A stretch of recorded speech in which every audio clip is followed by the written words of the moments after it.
Қазір мұғалім қалқын қарсы алуға дайын болыңыздар. 3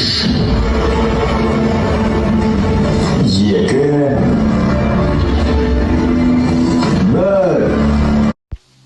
Мен Маликова Гүлзара Мұратовна. Алматы облысы Ұйғыр ауданы Үлкен Ақсу ауылында дүниеге келдім.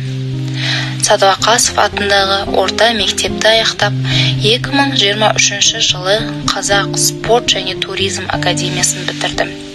Қазіргі таңда Үлкен Ақсу ауылында Шуақ балабақшасында мектеп алды даярлық тобында еңбек етіп келемін. Топта 9 қыз, 17 ұл бала бар. Мен үшін тәрбиешілік жүректің қалауы, бала жанына жарық сыйлайтын ізгіліктің жолы. Абай атамыз ұстаздық еткен жалықпас үйретуден балаға дейді. Мен бұл сөздің мәнін күнделікті еңбегімде сезінемін. Біздің тәрбие бағытымыздың өзегі адал азамат қалыптастыру. Адалдық бар жерде сенім, әділдік, мейірім және жауапкершілік бар.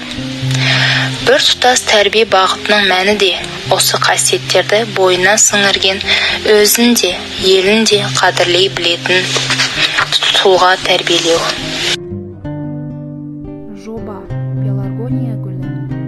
Жобаның мақсаты: пеларгония гүлін дұрыс күтіп баптау әдістерін зерттеу, оның өсуіне қажетті жағдайларды анықтау және өсімдікті үй жағдайында өсіруді үйрену. Пеларгония гүлін күн түсетін терезеге қою керек.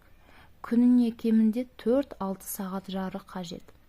Артық суда қажет етпейді.